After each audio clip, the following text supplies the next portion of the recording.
Queridos irmãos, queridas irmãs, nesses dias em que vão se multiplicando e popularizando essas missas em direta pelos meios de comunicação social, pelo YouTube, pelo Facebook, pelo Instagram, a verdade é que sempre mais pessoas vão participando dessas celebrações que poderíamos chamar de virtuais. E entre nós sacerdotes tem tido uma certa preocupação, mesmo aqui à mesa, com alguns colegas, quando estamos almoçando, aqui na casa somos 60 padres que moramos aqui no Vaticano, na casa de Santa Marta, junto com o Santo Padre, o Papa Francisco.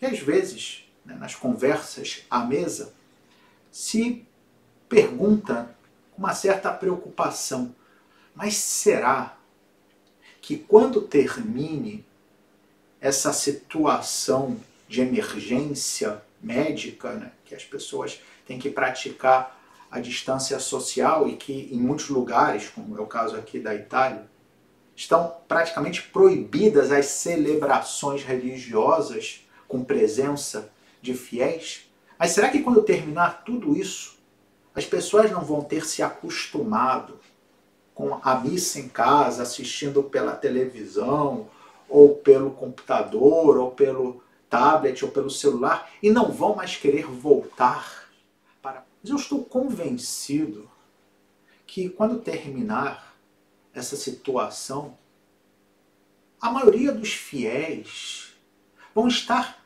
ansiosos por poder receber novamente o corpo do Senhor, por poder novamente participar de uma bela celebração, não uma celebração dentro de um quarto, mas uma celebração nas nossas igrejas, bem cantadas, em que eu realmente possa estar ali presente.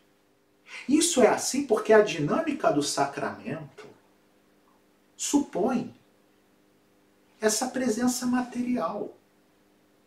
E aqui talvez, eu acho que podíamos refletir um pouco o que Deus pode também estar querendo nos dizer, permitindo toda essa situação. É bem verdade, digo até como sacerdote, que às vezes nós mesmos padres, mas os fiéis também, enfim, que isso faz parte dos nossos limites humanos. Tantas vezes, quando estamos na celebração da Santa Missa, nos esquecemos de dar o valor para esse tesouro cujo preço é infinito. Um pedacinho, uma partícula da Eucaristia. Justamente porque é o verdadeiro corpo do Senhor Jesus, Deus feito homem, o Criador do céu e da terra. Uma minúscula partícula vale muito mais do que todo o universo. E a cada dia nós temos isso sobre os nossos altares. Podemos receber esse tesouro que não tem nem sequer como nós compreendermos todo o seu valor.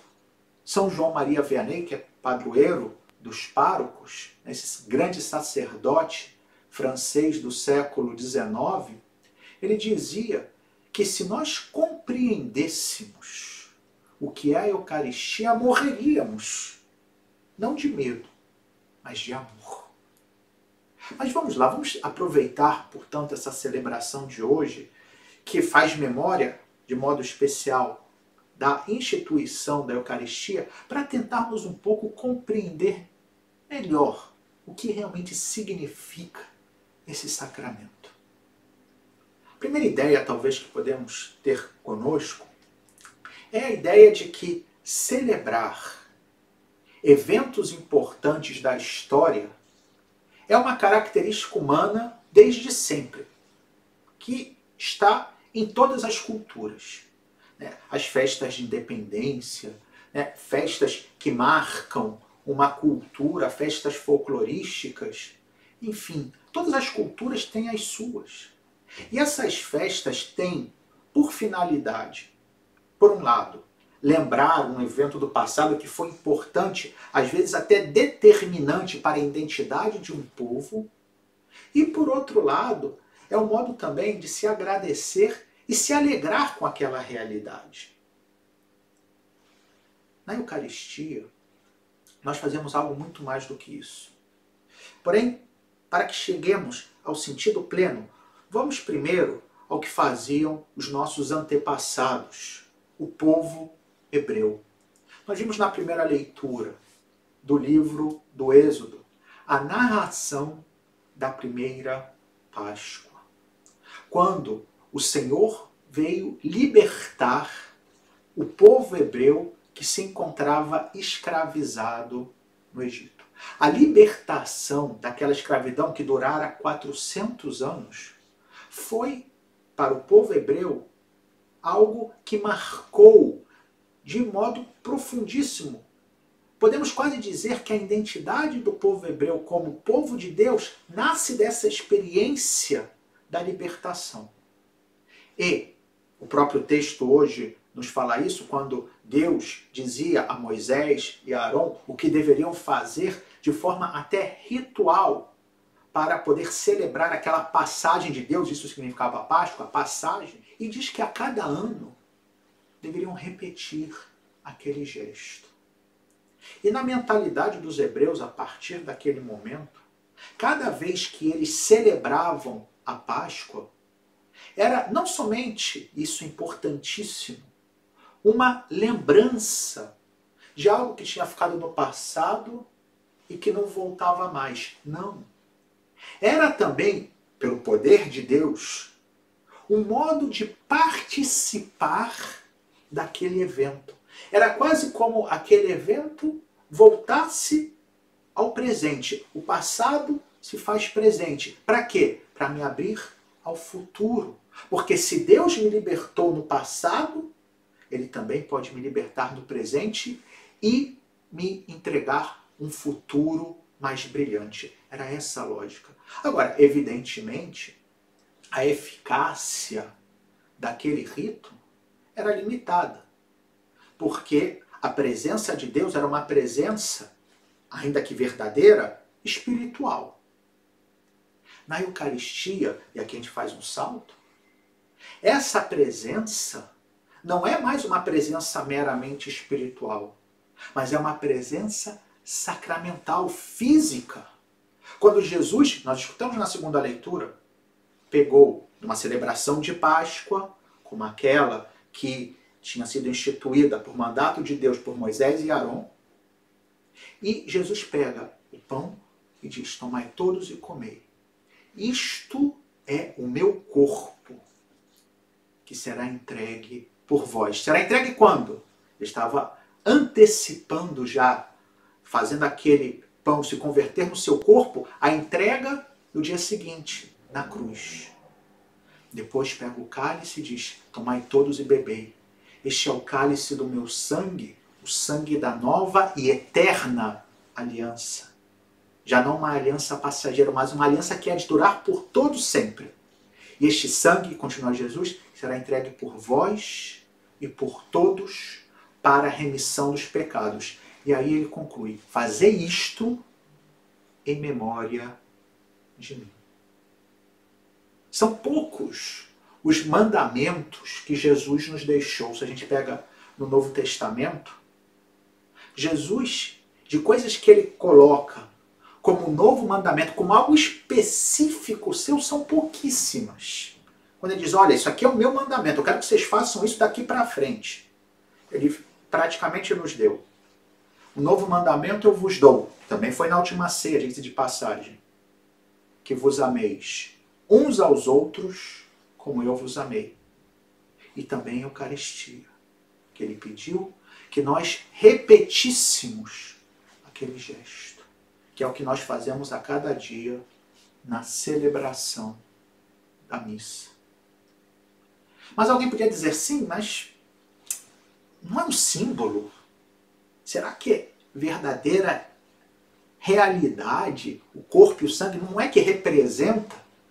Ora bem, aquele que estava dizendo, tomai todos e comei, isto é o meu corpo, e não disse isto representa, isto simboliza, falou, isto é o meu corpo, é o mesmo Senhor, Deus feito homem, que no princípio dos tempos disse, faça-se a luz, e a luz se fez. O Criador do céu e da terra, aquele que ressuscitou Lázaro, aquele que fazia os cegos verem, aquele que expulsava os demônios, aquele cuja autoridade nenhum homem tinha igual, aquele que até as tempestades obedeciam, porque era Deus. E porque era Deus, realmente tinha e tem o poder de fazer com que um pedaço de pão e um pouco de vinho se convertam no seu corpo e no seu sangue. Eis aqui, caríssimos irmãos e caríssimas irmãs, a razão pelo qual a Eucaristia é o maior tesouro do universo. Mas Jesus também nos deixou um outro tesouro, que é o sacerdócio. Jesus, dentre todos os seus discípulos, escolheu 12. E aqueles 12, ele deu um poder especial. Não somente o poder, e nós escutamos agora há pouco, na homilia já, de repetir aquele gesto que Jesus fez na última ceia, ou seja, fazer memória do seu corpo e do seu sangue, mas também disse a esses 12, depois de ressuscitado, a todos aqueles a quem perdoardes os pecados, eles serão perdoados.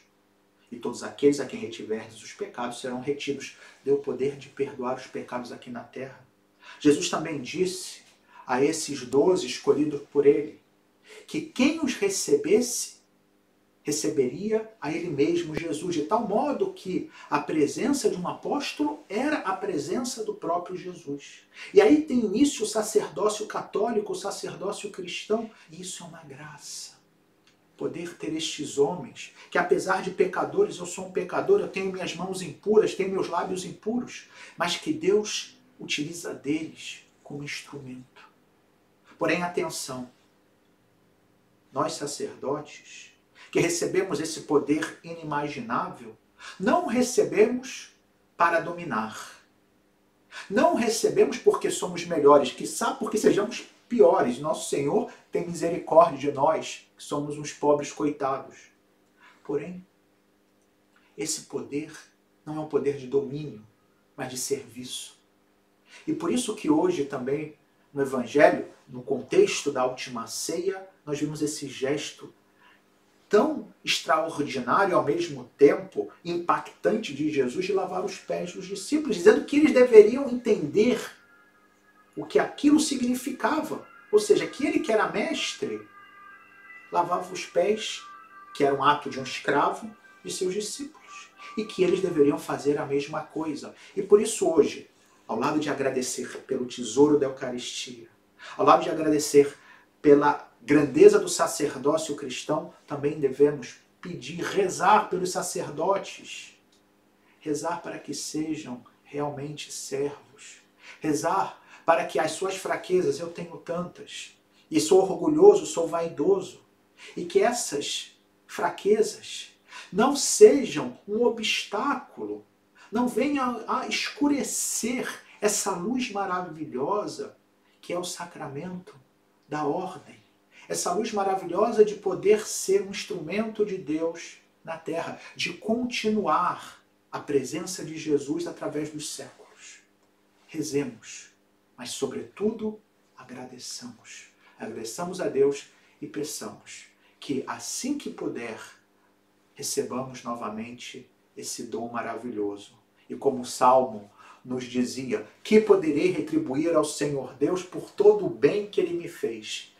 Levantarei o cálice da salvação, invocando o nome santo do Senhor. Que possamos hoje levantar o cálice da salvação, que possamos invocar o nome santo do Senhor e que possamos, o quanto antes, voltar a receber o seu corpo, o seu sangue. Louvado seja nosso Senhor Jesus Cristo, para sempre seja louvado.